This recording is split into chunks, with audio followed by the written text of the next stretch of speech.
Hi hello welcome back மக்களே. இது KK vibes. நான் உங்கள் கண்ணாடிக்காரன். நம்ம கம்பேக்னா எப்படி இருக்கணும் தெரியுமா? இவன்லாம் இதில் வரமாட்டான்டா, இவன் அவ்வளோதான்டா, இவன் கதை முடிஞ்சிருச்சுடா, இவன் இதுக்கப்புறம் இதெல்லாம் பண்ண முடியாதுடான்னு சொல்கிறவங்க முன்னாடி இவன் எப்படிடா இதை பண்ணா அப்படின்னு சொல்லிட்டு கேட்குற அளவுக்கு இருக்கணும் நம்மளோட கம்பேக். இப்போ அதுதான் நம்ம பார்க்க போகிறோம். தமிழ் சினிமாவோட பெஸ்ட் கம்பேக் ஆக்டர்ஸ் மூவி தான் பார்க்க போகிறோம். வாங்க.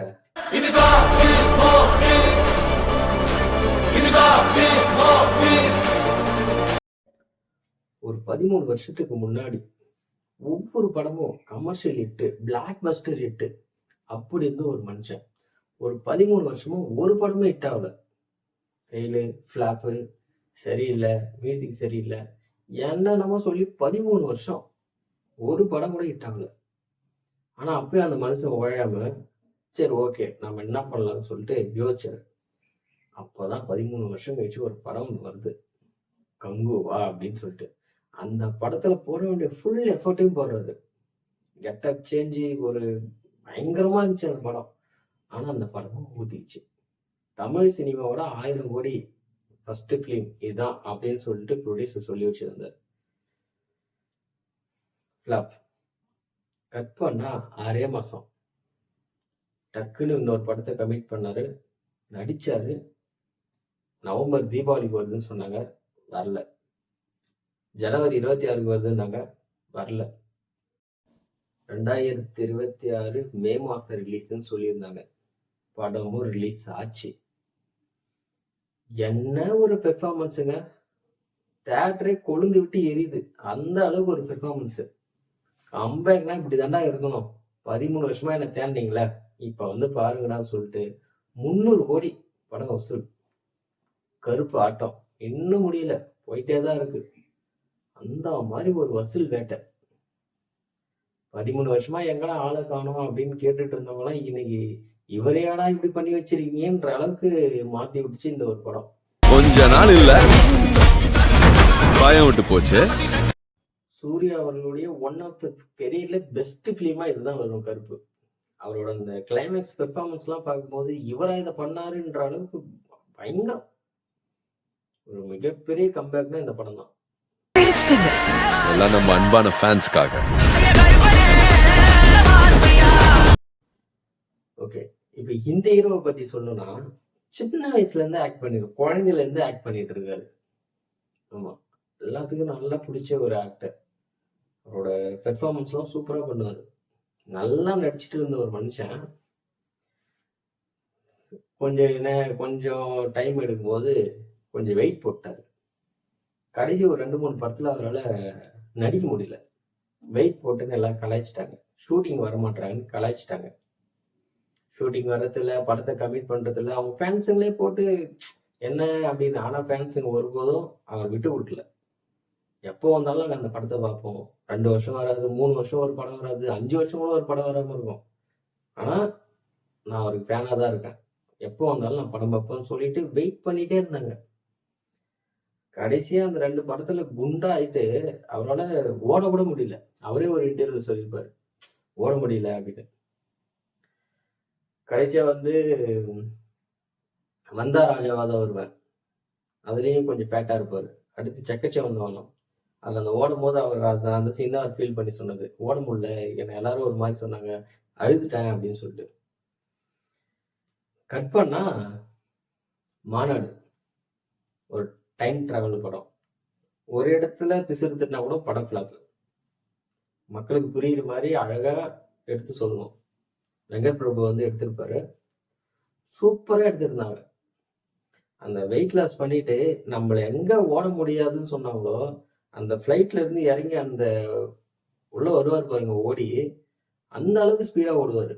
அவருக்கு ஈக்குவல் கொடுக்க முடியாத அளவுக்கு கேமராமேன் ஓடுவாருன்னு சொல்லிட்டு அவர் சொல்லியிருப்பாரு. கம்பேக்னா இப்படிதான் இருக்கணும். நம்மளை பார்த்து சிரிச்சவங்கலாம் யாரா இது, எப்படா இவன் அப்படி பண்ணான்ற அளவுக்கு இருக்கணும். 100 கோடி ரூபாய் படம் வசூல். அந்த படம் பயங்கர ஹிட்டு.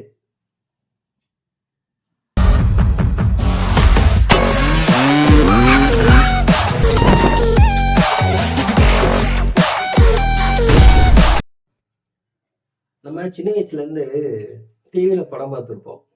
அதுல நிறைய 2 ஜாம்பவான்கள் படம் தான் போடுவாங்க. அதில் ஒருத்தர் தான் உலகநாயகன் கமல். அவர் வந்து எப்படின்னா, இன்னைக்கு தொழில்நுட்பம் இருக்குல்ல சினிமாவில், அதெல்லாம் அவர் அப்போவே அவரோட சினிமாவில் பண்ணிட்டாரு. அவர் வந்து ஆல்ரவுண்டர் மாதிரி எல்லாமே இசை, பாட்டு பாடுறது, நடிக்கிறது, கதை எழுதுறது எல்லாமே பண்ணுவார் அவர். எல்லாமே தெரியும் அந்த மனுஷனுக்கு. சின்ன வயசுலேருந்து அவர் நடிச்சிட்டு இருக்காரு. 5 வயசுலேருந்து இப்போ வரைக்கும் நடிச்சிட்டு தான் இருக்காரு. இப்படி பார்த்த ஒரு மனுஷன் காமெடி பண்ணுவார், அழ வைப்பார், ஃபைட் பண்ணுவார், பல வேஷத்தில் நடிப்பார். அதனால தான் அவர் உலகநாயகன். ஆனால் அந்த மனுஷன் கடைசியாக அவரோட வீடு அதெல்லாம் விற்று ஒரு படம் ஒன்று ரிலீஸ் ஆச்சு, விஸ்வரூபம்னு. நல்லா ஹிட்டு கொடுத்துச்சு. ஆனால் அதுக்கப்புறம் அந்த ஆளை காணோம். நானும் கமலுன்ற ஒரு ஆக்டர் இல்லை தமிழ் சினிமாவில், அவ்வளோதான் போல அப்படின்னு நினச்சிட்டு தான் நான் இருந்தேன். கொஞ்சம் யோசிச்சு பார்த்தோம்னா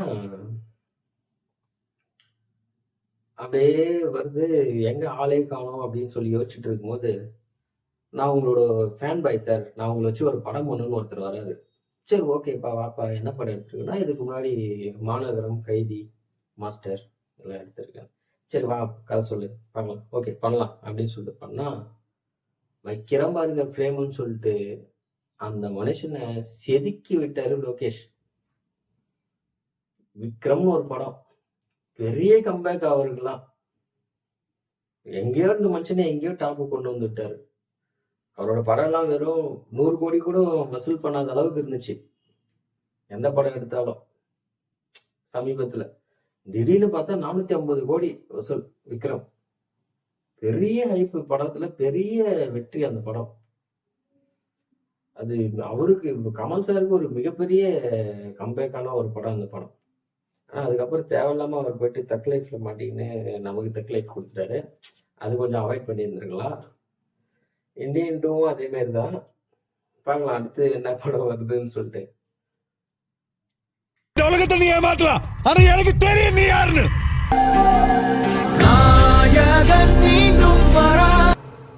ஆரம்பிக்கலாங்களா? சாதாரணமா ஒரு மெக்கானிக்கா இருந்து சினிமாவுக்குள்ள வந்து ஒரு பெரிய இடத்தை பிடிக்கிறது எவ்வளவு கஷ்டம் தெரியுமா? அதெல்லாம் தன்னோட நடிப்பு மூலியமா காட்டி, சின்ன சின்ன கேரக்டர்லாம் எடுத்து பெருசா நடிச்சு மக்களை பிடிச்சி தலன்ற பேரை வாங்கி அப்படி கொண்டு வந்து நிறுத்தினவர் அஜித்குமார். அவர் வந்து பயங்கரமான இந்த வாலி படம்லாம் பார்க்கும்போது இப்போ இவர்கிட்ட இப்படி ஒரு பெர்ஃபார்மன்ஸ் எதிர்பார்க்கலாம் போலயே அப்படின்ற மாதிரி இருந்துச்சு. பீக் வில்லனிசம் அந்த மாதிரி பண்ண ஒரு மனுஷன் நல்லா நடிப்பாரு. ஆனா எல்லாத்துக்கும் வர சுச்சுவேஷன் தான், சில படம் ஃப்ளாப் ஆயிடும். அசல்னு ஒரு படம், நல்ல ஒரு படம் தான், ஆனா அது பெருசா ஓடல. அப்புறம் அந்த சமீபத்துல ஏகன் அது நிறைய வந்துச்சு, ஃப்ளாப் ஃப்ளாப் ஃப்ளாப்னு. 50வது படம் மங்காத்தான்னு ஒரு படம். இன்னை வரைக்கும் அஜித் ஃபேன்ஸ் கிட்ட போய் சண்டை போட்டாலும் கேட்டாலுமே மங்காத்தான் தான் சொல்லுவாங்க. இப்ப நேத்து வந்த படத்தை கூட சொல்ல மாட்டாங்க, மங்காத்தா மங்காத்தா மங்காத்தா அப்படிதான் சொல்லுவாங்க. ஏன்னா அது அவரோட கெரியர்லயே அவருக்கு பெஸ்டா ஓப்பனிங் கொடுத்த ஒரு படம் மங்காத்தா. அந்த அளவுக்கு ஒரு ஹிட்டு, ஒரு பெர்ஃபார்மன்ஸ், வில்லன் மாதிரி ஒரு வில்லன் தான், ஒரு பயங்கர பெர்ஃபார்மன்ஸ் பண்ணியிருப்பாரு. அதெல்லாம் யாராலுமே பண்ண முடியாது மங்காத்தாவை. அந்த மாதிரி ஒரு படம் பயங்கர வெற்றியா இருக்கு. அதாவது ஹீரோ என்ட்ரி.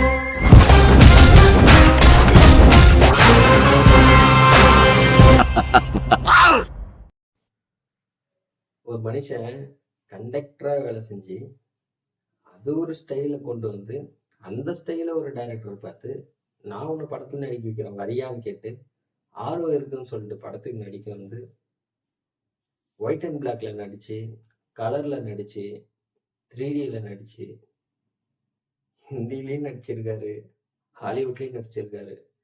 அவரோட பேரு வரலாறுலாம் எங்கேயோ போயிட்டே இருக்குன்னு சொல்லிட்டு இருந்தா. அதனாலதான் அவருக்கு சூப்பர் ஸ்டார்னு ஒரு பேரு. அதாவது அந்த 2 ஜாம்பவான்கள் சொன்னோம்ல, ஒன்று கமல் சார், இன்னொன்று ரஜினி சார். என்னைக்குமே அவரோட ஸ்டார்டம் தனிதான். அவரோட ஸ்டைலுக்காகவே எல்லாரும் அவருக்கு படம் பார்ப்பாங்க. அவர் டான்ஸ் ஆடணும்னு தேவையில்ல. சும்மா நடந்தாலே போதும். அவரோட அந்த காமெடி சென்ஸ் சில இதெல்லாம் இருக்கும்.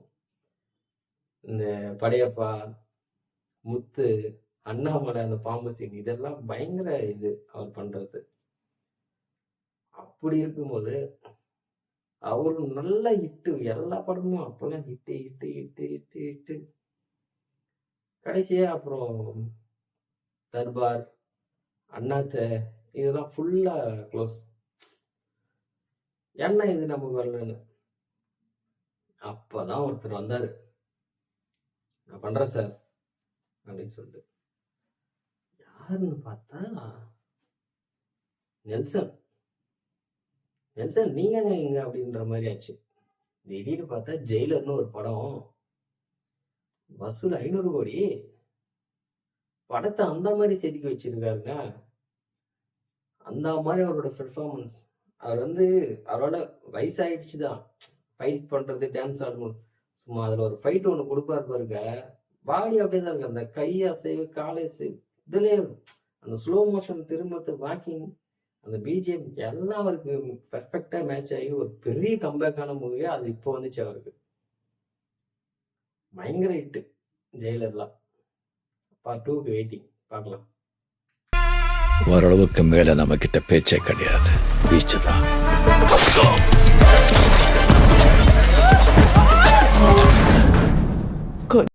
ஓகே, தமிழ் சினிமாவோட முக்கியமா இருக்க எல்லா பத்தியுமே நம்ம பேசிட்டோம். ஆனா உண்மையாலுமே கம்பேக்கான கிங்கை பத்தி பேசுவோமா? வேற யாரும் இல்ல. ஃபர்ஸ்ட் சினிமாவுக்கு வந்தப்போ இந்த மூஞ்செல்லாம் யாரா காசு கொடுத்து பாப்பா அப்படின்னு கேட்ட சில பேர். அதே குங்கும புக்கத்துல ஃபர்ஸ்ட் பேஜ்ல இவரோட போட்டோ வச்சிருந்தாங்க. அப்புறம் ஒவ்வொரு படமா நடிச்சுட்டு வர்றாரு. எல்லாம் ஃபிளாப் தான். எல்லா படமும் ஃபிளாப். அப்புறம் ஹிட்டு கொடுக்க ஆரம்பிச்சாரு. இந்த பையன் நடிக்கிறான்டா, இவனும் ஹிட்டு கொடுக்குறான்டா அப்படின்னு பேச ஆரம்பிச்சாங்க. ஹிட்டு ஹிட்டு ஹிட்டு ஹிட்டு பயங்கரம். கிட்ஸுங்கெல்லாம் பிடிச்சி நல்லா எல்லா குடும்பத்தை எல்லாம் பிடிச்சி வச்சுட்டாரு. சூப்பரா இருக்கு, எல்லாம் நல்லா பண்றாங்கன்னு சொல்லிட்டு ஒவ்வொரு படமும் எல்லாரும் தியேட்டர்ல போய் பார்க்க ஆரம்பிக்கிறாங்க. நல்லா போயிட்டு இருந்த சமயம் எல்லாருக்கும் ஒரு அந்த 50வது படம். அது எவ்வளவு முக்கியம். இவரும் 50வது படத்தை நடிக்கிறாரு. படம் ஃபிளாப். மறுபடியும் டவுன்ஃபால் ஆயிடுச்சா? மறுபடியும் ஃபெயில் ஆயிடுச்சா படம்? என்னங்க 50வது படத்தையே ஃபெயில் பண்ணிட்டீங்க, இதுக்கப்புறம் எங்க நீங்க ஹிட்டு கொடுக்க? ஏஆர் முருகதாஸ் வந்தாரு. சார் உங்கள் கையில் நான் துப்பாக்கியை கொடுக்குறேன் சார், பிடிங்க சார்னு. அந்த துப்பாக்கியை வச்சு அவர் பண்ணார் பாருங்க ஒரு சம்பவம். Peak cinema. கம்பேக்கான கிங்கே அவர் தாங்க. ஃபர்ஸ்ட் 100 கோடி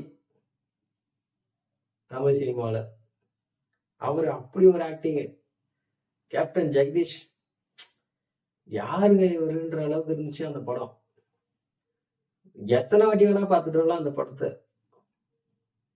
அப்படி இருந்து இப்போ வரைக்கும் ஒரு பெரிய உச்சத்துல இருக்காரு அவரு. அவர் எடுத்து யாராலையும் தொட முடியாது. லாஸ்ட் படம் வருது 640 கோடி. லியோ இந்த மாதிரி இருக்குது ஒரு கம்பேக். சரி ஓகே, இது மூவியில முடிச்சுட்டு போயிட்டாரு அப்படின்னா அரசியல் வந்தும் அவரை சதி பண்ணி அதை இதுன்னு பண்ணி கெட்ட பேர் உருவாக்கி அவர் அவ்வளோதான், அரசியலையும் வரமாட்டாருன்னு. ஆனா இன்னைக்கு படத்துல மட்டும் கம்பேக் கொடுக்காம அரசியலையும் கம்பேக் கொடுத்துருக்காருங்க. இவரெல்லாம் என்ன, இவன் வரவே மாட்டான், வாடா போடான்னு பேசுனாங்க. இதனாலாம் வரமாட்டாரு. ஒரு சீட்டு ஜெயிக்க மாட்டாங்க, 10 சீட்டு ஜெயிக்க மாட்டாங்க. 108 சீட்டு ஜெயிச்சு இப்ப சிஎம்மா இருக்காருங்க. அதுதாங்க ஒரு பெரிய கம்பேக்கு. அந்த மாதிரி ஒரு கம்பேக் தான் நம்ம லைஃப்ல வரணும். பல பேர் ட்ரோல் பண்ணாங்க, பல பேர் டவுட் போட்டாங்க. ஆனா ஒருத்தனாலையும் அவரை ஸ்டாப் பண்ணவே முடியல. சைலண்டா இருந்த சிங்கம் இப்போ ரோர் பண்ண ஆரம்பிச்சிருக்கு.